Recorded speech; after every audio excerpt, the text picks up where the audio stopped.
Hi there, and welcome to our home. We're slowly but surely coming out of lockdown, and some of you might have long hair, others might be rocking a nice lockdown cut like I am. Fortunately, my wife has practiced a bit to cut hair, but some of you might have had an opportunity to go to a hairdresser, since that's now allowable under level 3 of lockdown. And today I just want to chat with you a little bit about something that I've noticed is a real need, particularly at this time. It seems to me like a lot of people have just really become really overwhelmed, if I can put it that way, by what's going on in terms of work, and like a lot of people aren't really getting any rest. You know, God created us to be dependent representatives of himself, according to Genesis 1 and 2, and that's going to be the text that we're going to look at today.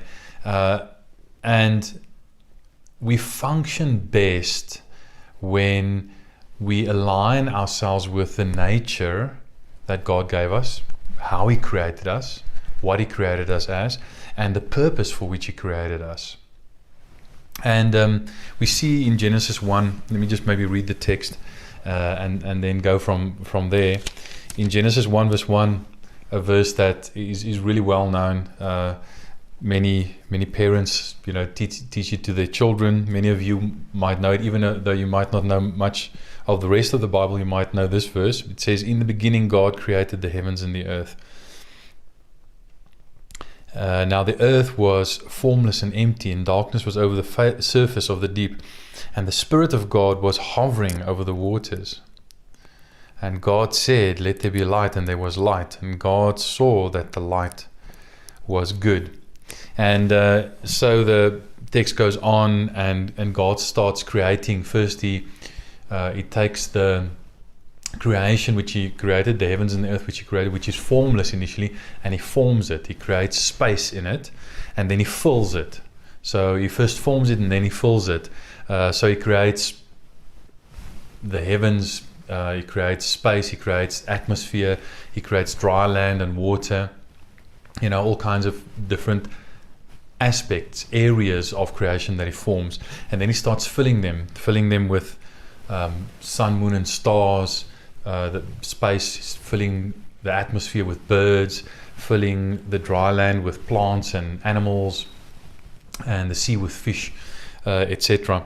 And there's this repeated sort of refrain, and it was evening and it was morning the first day, and it was evening and it was morning the second day, the third, fourth, fifth, up to the sixth day. And then finally, on the seventh day, the pattern breaks, and it's a bit different. In Genesis 2 verse 2, it says, "By the seventh day, God had finished the work he had been doing. So on the seventh day, he rested from all his work. Then God blessed the seventh day and made it holy, because on it he rested from all the work of creating that he had done." And just Genesis 1 verse 1, "In the beginning God created the heavens and the earth." We see a few powerful things. That first part of the verse, "In the beginning God," shows us something about God. It shows us that in the beginning there was nothing else except God, which means that God needs nothing else to exist. God exists, he's independent, he's not dependent on anything else. And it also shows us that everything else came from God, because in the beginning there was just God, and then God created everything else. So everything else flows out of God. And what that tells us as human beings is that if in the beginning all you have is God, then you have enough. And as it was true for the beginning of everything, so it is true for every new beginning that we have. And many of us are experiencing all kinds of new beginnings these days, with life that's really changing. So every time you have a new experience, every time you have a new relationship, say you get married, if you have God, then you have enough, because everything else you need is found in God. every time you step into a new role, maybe you have a child, you become a parent, if at that beginning you have God, then you have enough, because everything you need is in God. Every time you step into a new job, if in the beginning of that new job you have God, then you have enough, because from the beginning God has been enough, because everything else comes from God and flows out of God. And I just want to encourage you with that. I just sense that some of you, because you're experiencing so many new things, so many new beginnings, you're afraid, you're sort of uncertain, you're worried, anxious, a bit stressed out. And what Genesis 1 verse 1 tells us is that if in the beginning we have God, then we have enough. And if you have God in your life and you've surrendered to God, then you don't have to fear new beginnings, because everything we need for a new beginning is found in God. That's just sort of an aside. That's not what I really want to share about. Then it says, in the beginning God created the heavens and the earth. And it shows how God created on two levels. The heavens, and notice the plural there, not heaven, but heavens, plural, which includes the sky, space, where the sun, moon, and stars are. But then also the heaven of heavens, the spiritual realm. So God created creation on two levels, the physical, material, visible level, and the spiritual, immaterial, invisible level, and all of creation, takes place in those two levels. And then we see that God said, "Let there be light," and there was light. And the interesting thing to notice here, and this is, you'll see as we go on with our discussion, why this is important. God said, "Let there be light," and there was light. Now, God doesn't need light. God can see in darkness. God could see long before light was there, long before there was anything to see, anything physical at least to see. God could see. So God doesn't need light. So you've got to ask yourself, why did God create the light? And the obvious answer is because we need light. We as creatures, animals, plants, but specifically us as humans, we need light. Why did God create the dry land? Not because he needs dry land, but because we need dry land. Why did he create the atmosphere? Not because he needs to breathe air, but because we need to breathe air. Why did he create the plants, with fruit that can be eaten? Not because he gets hungry, but because we get hungry, etc., etc. I think you get the idea. The point is that in the beginning, God tells us that God is independent and he existed before there was anything else and without anything else, because he doesn't need anything else. Where God is independent, we as human beings are dependent. We need light. We need air to breathe. We need fruit to eat. We need dry land to live on, etc., etc. So we are dependent creatures. The whole story of Genesis and how God creates, one of the things, obviously many things that it wants to convey to us, but one of the things it wants to convey to us is that we are dependent creatures. So in our nature, we are dependent creatures. And like I said, we live best and we flourish when we live in line with the nature that God has given us, how he has created us, what he has created us to be. But secondly, also for the purpose that he has created us. In Genesis 1 verse 26, it says, "Then God said, let us make mankind in our image, in our likeness, so that they may rule over the fish of the sea," etc. And then verse 27 says, "So God created mankind in his own image. In the image of God he created them, male and female he created them. And God blessed them and said to them, be fruitful and increase." And what we see here, and throughout the rest of Genesis 1 and 2, is just the main purpose for which God created us is to represent him or reflect him, to be in his image, to be like him and to reflect him in that. And then there are 5 ways in which God called us to reflect him. He called us to reflect him and represent him by relating, He says, let us. The us there's a plurality, so that already implies relationship within God. And from the New Testament, we know that's Father, Son, and Holy Spirit in relationship with each other. God is a relational God, and He created us to reflect Him by being relational beings. So we reflect Him or represent Him by relating, by reforming. What I mean by that, verse 1 says, in the beginning God created the heavens and the earth. And then the earth is formless and empty, and God forms it. In other words, He takes what's already there and He forms it, and then He fills it. So in a sense, the rest of the creation week was not God creating out of nothing, but God reforming what's already there. And God called us to reflect Him by also taking what He created and reforming it. And that forms a big part of our work that we do. And we might talk about that in a next session. So we reflect or represent God by relating, by reforming. We also represent God by ruling. He said, He created man and said, in our image, and let them rule over the fish of the sea and everything else in creation. So God rules, and He called us to reflect Him, His nature, and represent Him by ruling as He would have ruled the creation. We also reflect or represent God by reproducing. He said, be fruitful and multiply, increase. God blessed Adam and Eve and said, increase in the earth. And then finally, we reflect or represent God by resting. And that's the part we read in Genesis 2 from verse 2, where on the seventh day God completed His work and He rested. And I want to just briefly today look at that dynamic between working and resting. Now,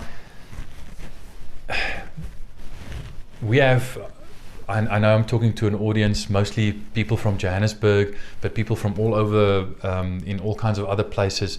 And we all have different relationships with work.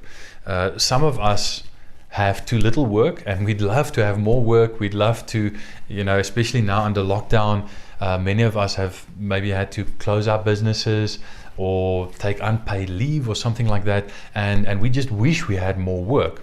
Some others of us, we have too much work. We might be, sort of in the internet industry or in marketing or something like that. And we just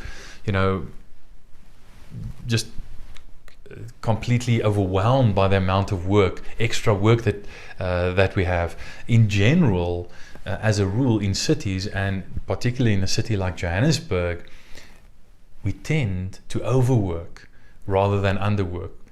People come to Johannesburg because there are lots of jobs here.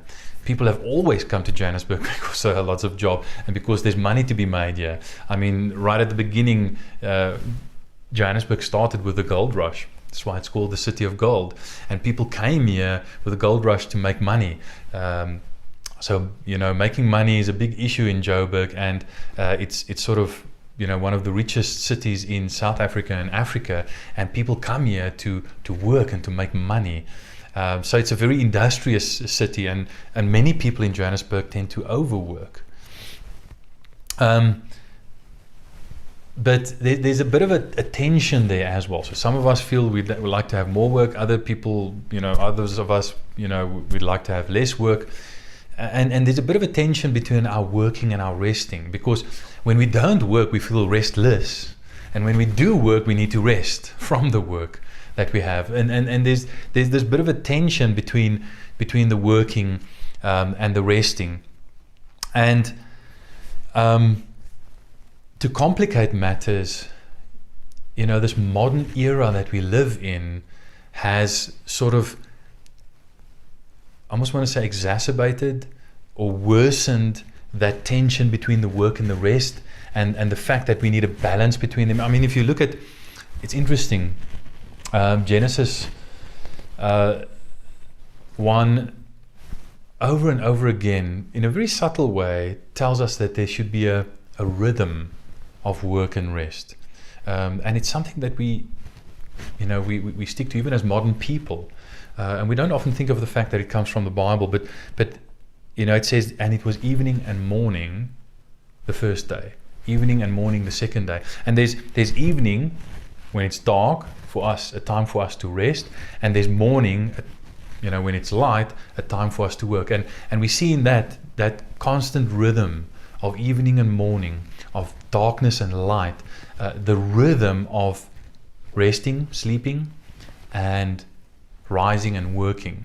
There's that constant rhythm. But not only is there that daily rhythm between day and night, resting, sleeping, and working, but there's also the weekly rhythm. The first 6 days God works, and then on the 7th day God rests. And we sort of model our 7-day week, even now, thousands of years later, on what God did right at the beginning with creation, when He worked and rested. And there's a rhythm not only of daily resting and working, but of weekly, days of work and then a day of rest. And there's a balance, in other words, that's needed. With that rhythm, it tells us that there's a balance that we need between work and rest. And it's one of those balances that we really struggle to maintain, especially as modern people. And there are a few reasons why, as modern people, we particularly struggle to do this. I was recently listening to a sermon by Tim Keller, and he mentioned a few of them. He said, for instance, that job security is at an all-time low. I mean, gone are the days, a few decades ago, when someone would start, in their early 20s in a certain job, or in their late teens even in a certain job, and then for the rest of their lives until they retire, they'd stay in that one job with that one company. I mean, it hardly ever happens anymore. But more than that, our times have become so performance driven, that when a department or a division or something underperforms, they just cut people, companies just cut jobs, because performance and making profit is such a big thing. So job security is at an all-time low. I don't think we've ever had so little job security, which means you constantly have to work, to keep your job or to get a new job. Secondly, the income disparities are tremendous, and I think we feel it in South Africa probably more than in any other country in the world, where the income ratio between people at the bottom of a company and people at the top of a company used to be sort of 10 or 20. The people at the top would earn 10 or 20 times more than the people at the bottom.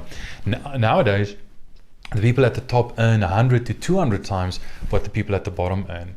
In other words, the gap between rich and poor, between the top and the bottom, have become massive, which means the people at the top have to work. I mean, it's just expected, because they earn such massive salaries, it's just expected that they work, incredible hours every week. And if they're not willing to do that, they are, like many people, just queuing up, behind them to take over from them and do that work. But it also means, because the people at the bottom, the rich have become richer, but the poor have become poorer, and people at the bottom have to often work multiple jobs just to make ends meet, just to get by. So everyone's, working more. Then there's the whole issue of technology, and technology is an accelerator. It increases, it accelerates what's going on. For instance, our smartphones, our tablets and stuff. Basically, we have computers in our pockets, so we can receive not only phone calls, but text messages, WhatsApps, emails. We can have conference calls, you name it, all kinds of productivity software, Asana and Trello and all that kind of stuff, to help us be more productive. And what technology, what that means, the portable technology that we have, and the way through the fourth industrial revolution that we're integrating it into our lives, means that we can work anywhere, which means that we end up working everywhere.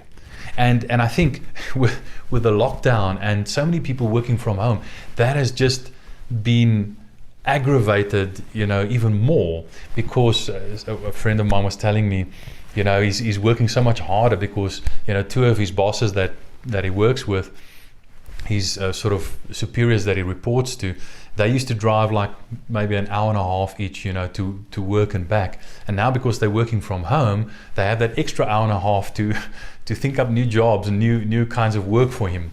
And he's feeling it, you know. He's just got a lot more on his plate. And you know, some people, like, you know, singles or young marrieds without children, you know, they can sort of handle the work, but you know, with the lockdown, people with children, it's not only the work that they have to handle. They now have to homeschool their kids. Okay, kids are slowly but surely starting to go back to school, but they had to homeschool their kids for the last couple of months, and they had to keep their own homes clean. You know, they didn't have someone coming in to clean their home. So now you have to juggle those three balls. You're trying to keep the house clean, and I mean, most of us have forgotten how much work that is. It's quite a lot of work, you know, get all the dishes washed, the clothing washed, you know, everything clean and swept, and the beds made and everything.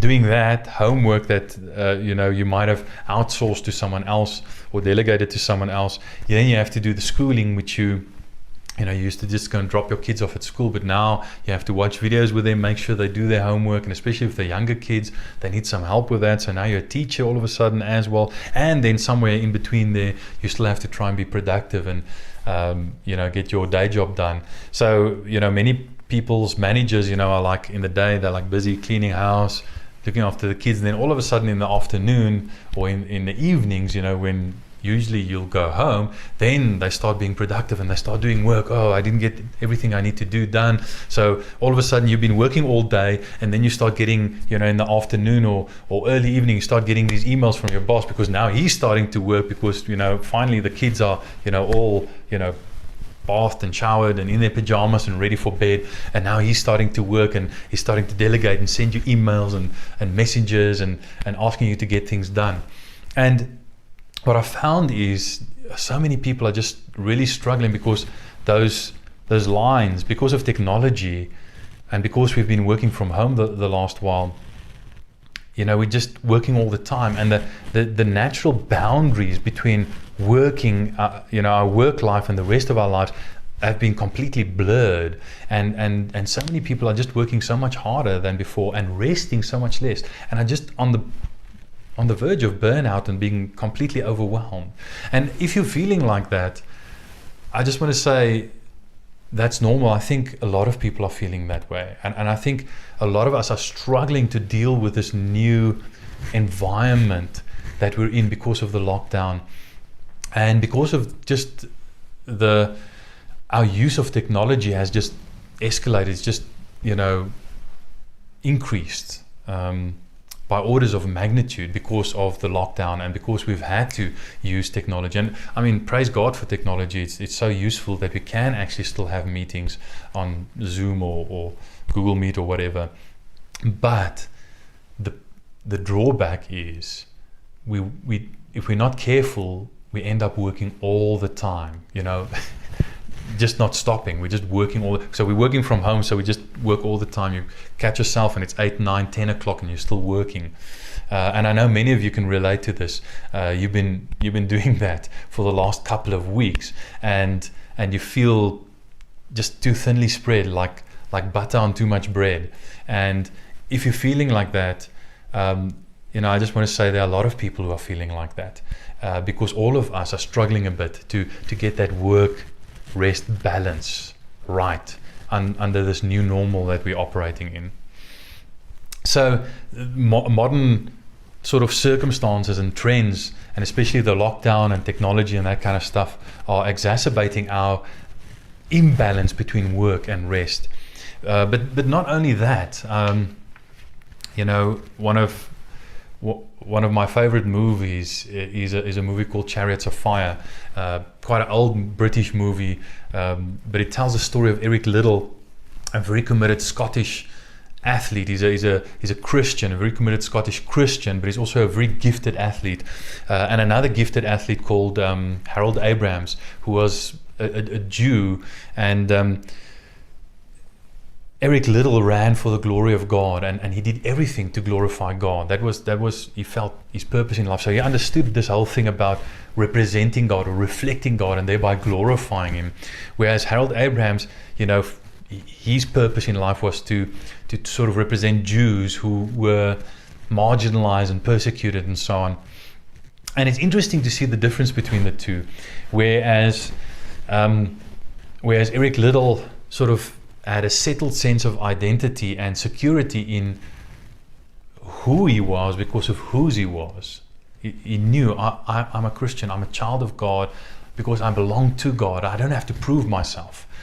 So when he found out that he made the finals of I think it was the mile or something that he was running, and he was the clear favorite. He was going to definitely win it. But when he heard that the final was being run on a Sunday, because he wanted to honor God and as a witness to God and to his commitment to God, he decided not to run. And just because he was settled in his identity in God as well, so he didn't feel he had to prove himself by winning this to mean anything.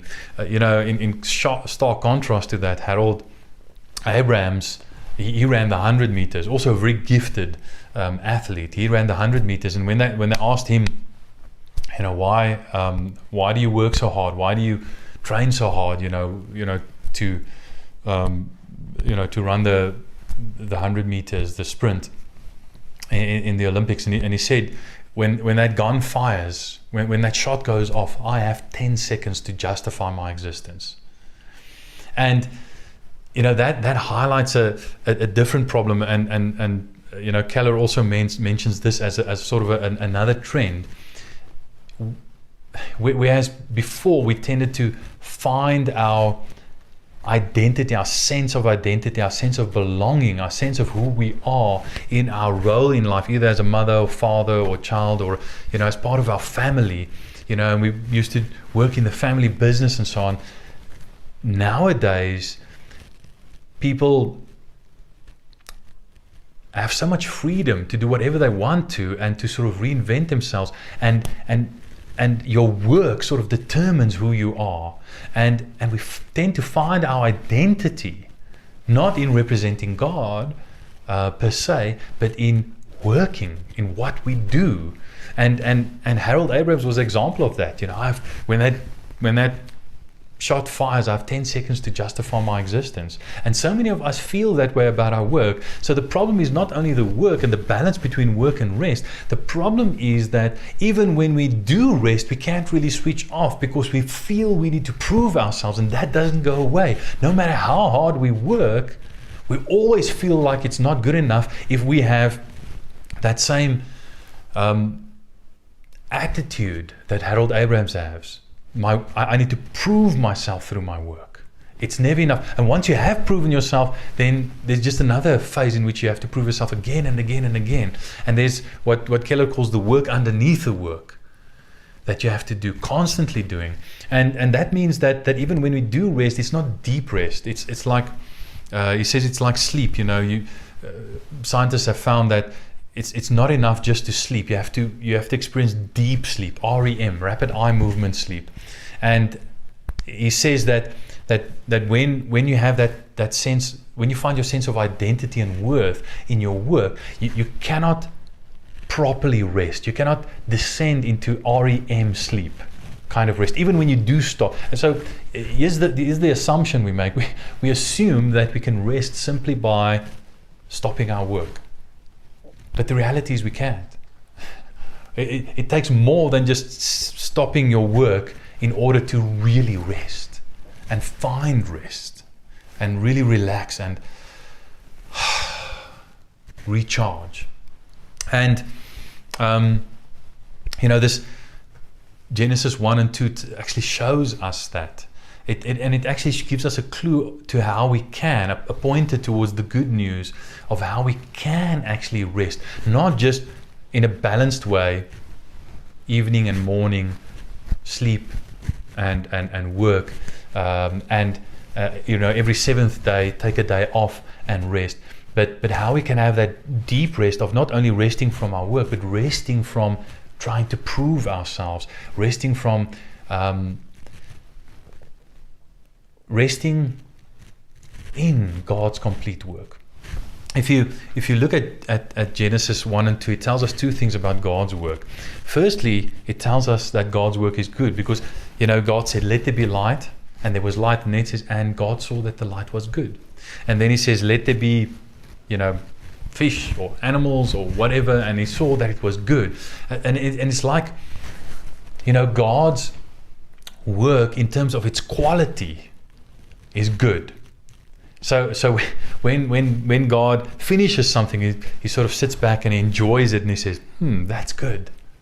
And when the quality of work is sufficient, you can sort of rest in it, you can sort of celebrate it and say, wow, that's good.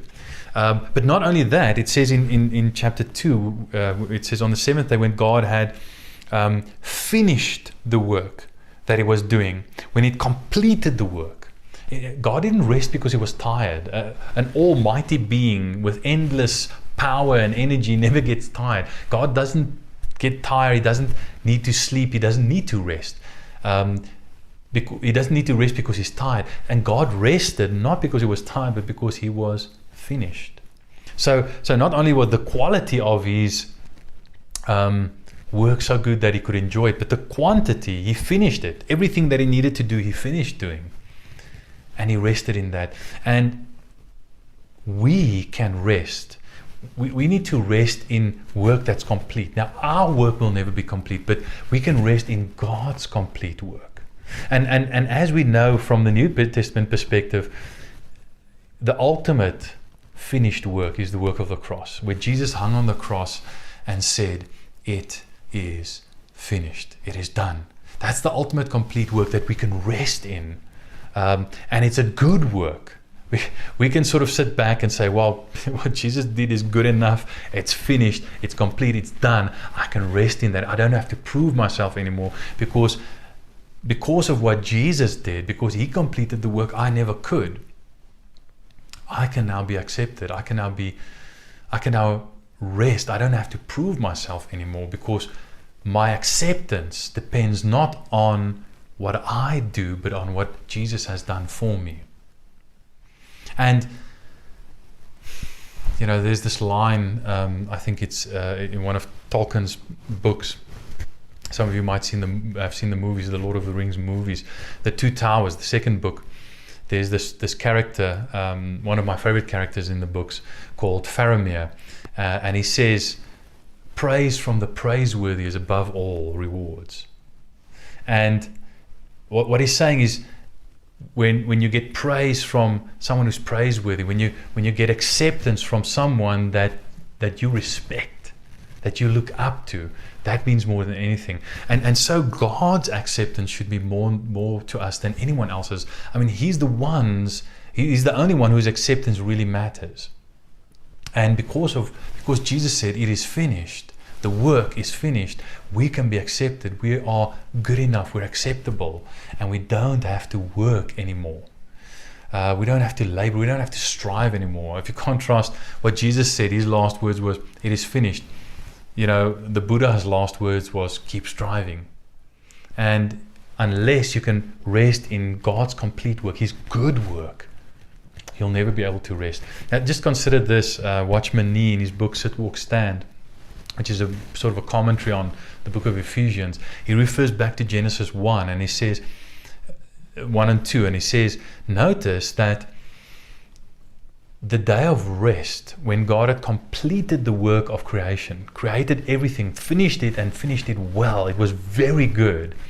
That day of rest, when God rested, was the seventh day for God, but the first day for Adam, because mankind, Adam and Eve were created on the sixth day, at the end of the 6 days. So the seventh day, the day of rest, was the first day for Adam and Eve. So the very first thing that Adam and Eve experienced was to rest in what God had completed and the good work that he had completed, the very good work that he had completed.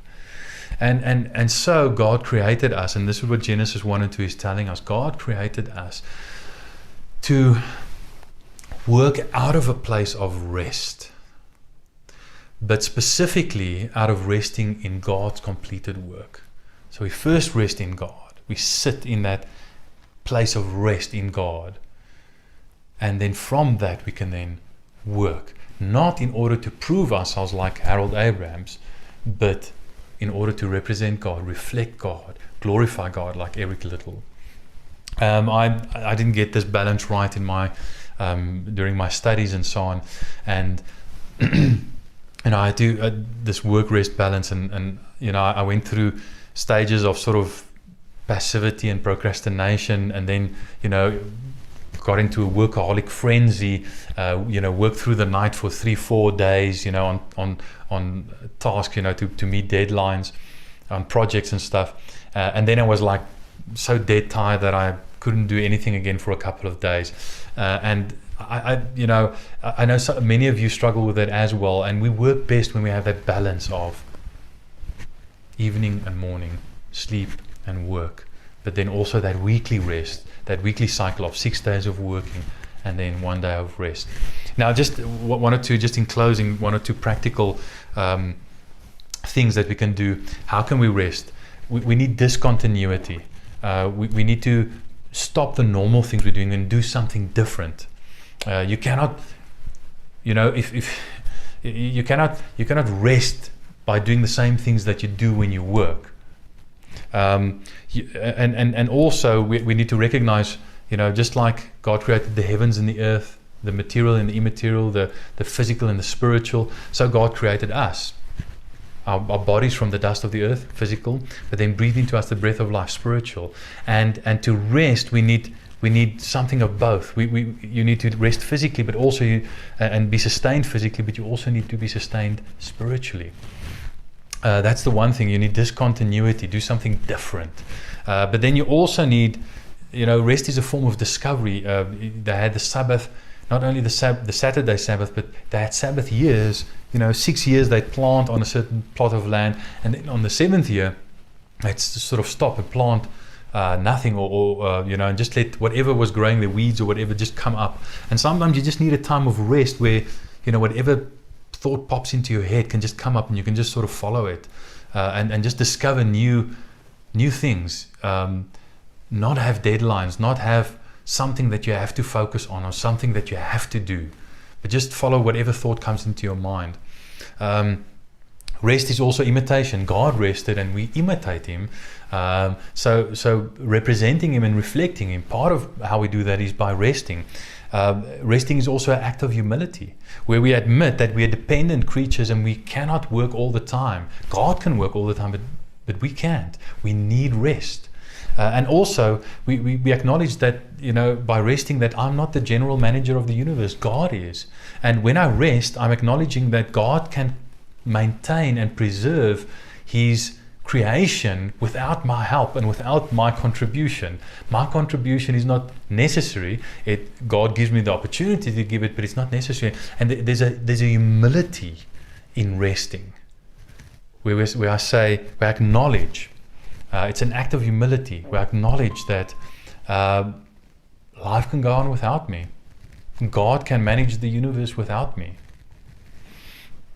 Rest is also an act of trust, where I'm saying, I'm going to take this time and rest and trust God that he will preserve. I'm going to rest in God's preserving and God's complete work. I'm going to rest in that God has already done everything, and I'm going to rest in the fact that God maintains things even when, and blesses things, even when blesses.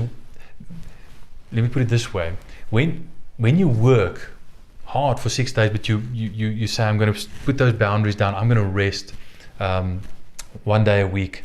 I'm going to have certain boundaries within which I work. Other people might go over those boundaries and work longer hours than you, but you trust God that he's going to bless the work that you do within the time that he has allocated for work, and actually make it more productive and more fruitful than the longer hours that other people work. And I've heard so many testimonies of people who've done that. Mezen was sharing with us the other day how she was working as a medical rep, and she worked less hours because she just had less time, but she prayed and she trusted God, and her numbers were just so much better. Her performance was just so much better than all the other reps because she just trusted God in that. And rest is an act of trust. And then finally, rest is an act of celebration. It's an act of celebrating that what God has done is enough. What God has done is good enough. And we can celebrate that by resting in it and saying, I'm good enough because what God has done for me is good enough. I don't have to prove myself. I don't have to justify my existence. I can rest deeply. And that is my prayer for you and for all of us. That we as Christians will be a counterculture that shows the world how we can actually rest. Not only rest from our work, but rest in God and in God's work that He did for us. Let me pray for us. Father, we just want to thank you, Lord, that we can work, and by working reflect your image, represent you, but also rest, and by resting, trust in you, celebrate what you have done, and show the world that what you have done is enough. And we just pray, Lord, that Lord, during this time of disruption with the lockdown and COVID-19 and working from home and homeschooling and all those crazy things that make life so complicated and difficult for us, that you'll help us to really rest. And Lord, give us the wisdom to lay down certain boundaries, Lord, even when it's difficult, to lay down certain boundaries, to make our work sustainable. And like Eric Little, to do it in a way that glorifies you, even if it costs us something, even if we have to make a few hard sacrifices. I just pray your blessing over all your people in Jesus' name. Amen. God bless you.